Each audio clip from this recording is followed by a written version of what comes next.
मध्य प्रदेश की इस topic wise series में आप सभी दोस्तों का स्वागत है। आज हम करने वाले हैं मध्य प्रदेश में नदियाँ। तो आज इस टॉपिक में हम करेंगे मध्य प्रदेश की नदियाँ। मध्य प्रदेश की नदियों से जितने भी फैक्ट बन सके हैं सारे ही हम कवर करेंगे एक एक करके। ओके, तो हम चलो स्टार्ट करते हैं बिना किसी देरी के मध्य प्रदेश की नदियों का। हमारा सबसे फर्स्ट फैक्ट है, मध्य प्रदेश में नदियों का मायका कहा जाता है। जो मध्य प्रदेश है उसे नदियों का मायका कहा जाता है। क्यों कहा जाता है कि हमारे यहाँ पर सबसे ज़्यादा मतलब भारत में सबसे ज़्यादा नदी कहाँ पर है, तो यहाँ मध्य प्रदेश में ही सबसे ज़्यादा। किस राज्य में, तो मध्य प्रदेश राज्य में ही सबसे ज़्यादा नदियाँ हैं। लगभग 207 छोटी बड़ी नदियाँ हमारे मध्य प्रदेश में हैं। ये तो 207 तो बहुत छोटा आंकड़ा है, पर मतलब बहुत ज़्यादा नदियाँ हैं, छोटी बड़ी नदियों करके 207 नदियाँ के समथिंग है। नेक्स्ट फैक्ट की बात कर लेते हैं, मध्य प्रदेश की गंगा किसको किसको कहा जाता है, तो मध्य प्रदेश की गंगा बेतवा नदी को कहा जाता है। किसके आधार पर, प्रदूषण के आधार पर मध्य प्रदेश की गंगा बेतवा नदी को कहा जाता है। नेक्स्ट बात कर लेते हैं, मालवा की गंगा किसे कहा जाता है, तो मालवा की गंगा क्षिप्रा नदी को कहा जाता है। जो मालवा की गंगा है वो किस नदी को कहा जाता है, तो क्षिप्रा नदी को कहा जाता है। नेक्स्ट बात कर लेते हैं, मध्य प्रदेश की नर्मदा नदी कौन से नंबर की भारत की नदी है, तो भारत की पांचवी बड़ी नदी है। कौन सी नदी, नर्मदा नदी है जो भारत की पांचवी बड़ी नदी है। मतलब सबसे बड़ी कौन है, तो गंगा। इस क्रम में पांचवी बड़ी नदी कौन सी है, हमारी नर्मदा।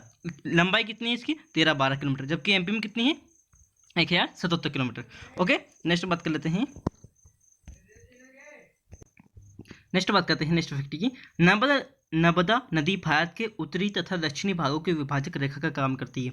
जो हमारा भारत है उसके बीचों बीच से कौन सी नदी गुजरती है, तो नर्मदा नदी बीचों बीच से गुजरती है। नेक्स्ट बात कर लेते हैं, वर्ष 2009 में सिंध नदी पर जो पुल बना हुआ था वहाँ भारत मध्य प्रदेश का सबसे लंबा पुल था। मध्य प्रदेश का सबसे लंबा पुल किस नदी पर था, तो सिंध नदी पर था। पर अंतु अब नहीं है, अब बात करते देखना, सिंध नदी पर 2009 में पुल बना था। और वो अभी जो वर्तमान में है वो सबसे बड़ा है। कितने नंबर आपको बता दो, तो 2009 में एक पुल बनता है सिंध नदी पर, जो सबसे लंबा पुल है। सिंध नदी अभी जो वर्तमान में सबसे बड़ा लंबा पुल किस नदी पर है, तो सिंध नदी पर है। और जो पहले था ना वो किस नदी पर था, तो वह तवा नदी पर सबसे लंबा पुल था, जिसकी लंबाई कितनी थी, पहले वाले की 1312 मीटर थी, जबकि अब वाले कितनी है, ये 2500 मीटर के समथिंग, मतलब लगभग 2.5 किलोमीटर के समथिंग। ओके, 2.5 किलोमीटर इतना लेंथ है इसकी।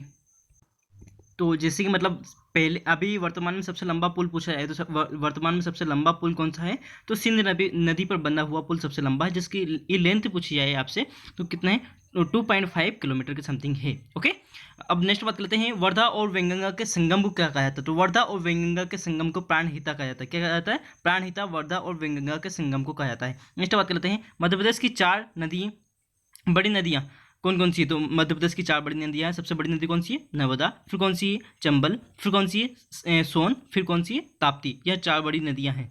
ओके, किसी भी नेक्स्ट बात करते हैं, किसी भी देश या राज्य की जीवन रेखा क्या होती है, तो किसी भी देश या राज्य की जीवन रेखा नदियाँ ही होती है। कौन होती है, नदियाँ। ओके, विश्व में सर्वाधिक नदियाँ कहाँ पर है, तो विश्व में सबसे अधिक नदियाँ भी भारत के अंदर ही हैं। ओके, नेक्स्ट बात कर लेते हैं, भारत में सर्वाधिक नदियाँ मध्य प्रदेश में प्रवाहित होती है। सबसे ज़्यादा नदियाँ कहाँ पर है, तो मध्य प्रदेश में, जैसे हमने देखा कि छोटे बड़े करके कितनी है, 207 के समथिंग है। नेक्स्ट है, मध्य प्रदेश में प्रवाहित होने वाली नदियाँ किस प्रकार की है, तो मध्य प्रदेश में जो प्रवाहित होती हैं नदियाँ कौन सी है, प्रायद्वीपीय प्रकार की होती है। नदियों का प्रकार होते हैं, वो बात थ्योरी में है, ये फैक्ट वाली क्लास है तो फैक्ट वाइज कवर करेंगे। मध्य प्रदेश में प्रवाहित होने वाली नदियाँ किस प्रकार की, तो प्रायद्वीपीय नदियाँ मध्य प्रदेश में प्रवाहित होती है। नेक्स्ट है, मध्य प्रदेश के जो अमरकंटक है वहाँ से कितनी नदियाँ प्रवाहित होती है, तो 3 किलोमीटर के अंतर ही नदियाँ नर्मदा व सोन का उद्गम होता है। नर्मदा और सोन 3 किलोमीटर के अंदर ही वहाँ से प्रवाहित होती है अमरकंटक में। अमरकंटक जो अनूपपुर जिले के अंतर्गत आता है। मध्य प्रदेश नेक्स्ट है, मध्य प्रदेश की सोन नदी को स्वर्ण नदी भी कहा जाता है। जो मध्य प्रदेश की नदी है उस सोन नदी है उसे स्वर्ण नदी के नाम से भी जाना जाता है। ऐसा क्वेश्चन आ सकता है कि स्वर्ण नदी किसे कहते हैं, तो सोन नदी को ही स्वर्ण नदी कहा जाता है। नेक्स्ट है, चंबल नदी का प्राचीन नाम क्या था, तो चंबल नदी का प्राचीन नाम चरमावती था। क्या है, चरमावती। अगले फैक्ट में ये भी आएगा कि क्यों इसे चरमावती कहा जाता है ना। नेक्स्ट बात करते हैं, चंबल नदी अपने किनारों पर बड़े बड़े खड्डे का निर्माण करती है। तो कौन सी ऐसी नदी है जो बड़े बड़े खड्डों का निर्माण करती है, तो चंबल नदी ऐसी बड़ी नदी है, ऐसी नदी है जो बड़े बड़े खड्डों या बीहड़ों का निर्माण करती है, जिसके अंतर्गत है ना, जिसके अंदर इतने बड़े बड़े गड्ढे थे कि अंदर डाकू लोग का आश्रय स्थल था।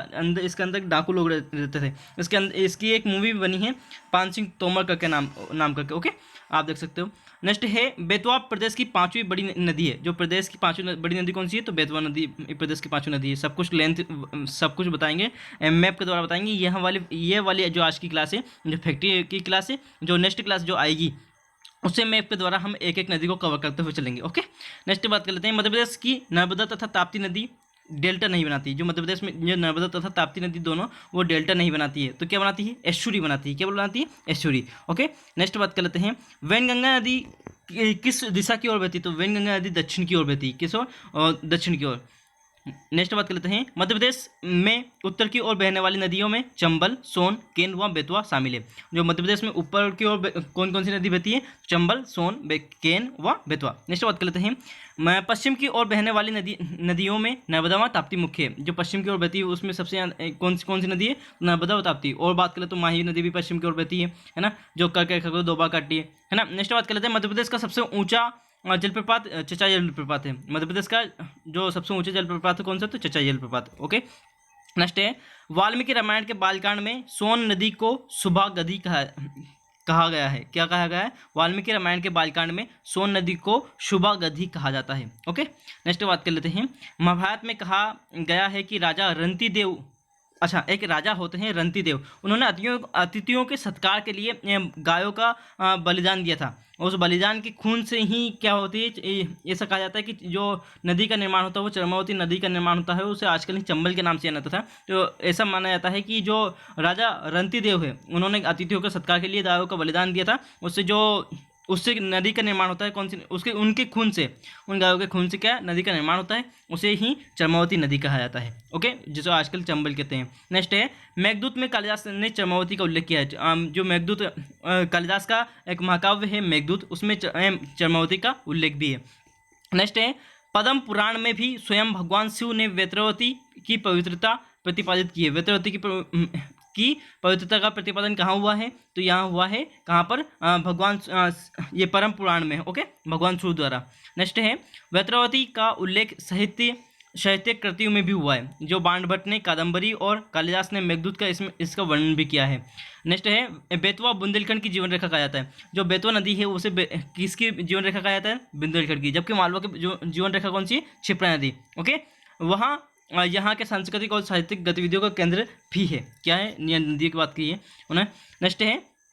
महाकवि कालिदास के लिए बेतवा का तट आकर्षक का प्रधान केंद्र था और रसिक प्रिया उन्होंने इसकी महिमा का गान किया। जो महाकवि केशवदास है उनकी एक जो रचना है रसिक प्रिया, उसके अंतर्गत इन्होंने बेतवा नदी का वर्णन भी किया है और इसे आकर्षण उनका प्रधान केंद्र रहा। मतलब बहुत ज़्यादा इसके तट के बारे में बहुत कुछ लिखा है इन्होंने।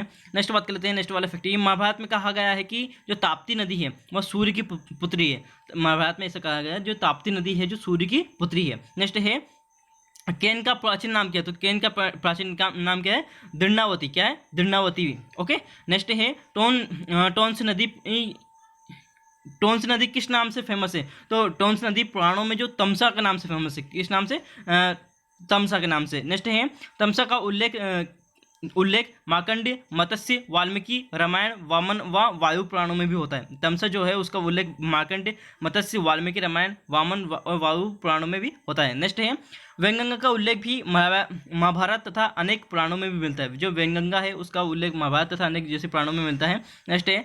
पुराणों में इसे बेया दीदी नामों से संबोधित किया जाता है। वैनगंगा को पुराणों में बेया दीदी के नाम से संबोधित किया गया है। आज के लिए हम लेक्चर को इतना ही रखेंगे क्योंकि हमने जो मध्य प्रदेश के जितने फैक्ट बन सकते हैं ऐसे एमपी की नदियों में जितने फैक्ट बनते हैं उतने हमने इस बुक के हिसाब से कवर कर चुके हैं।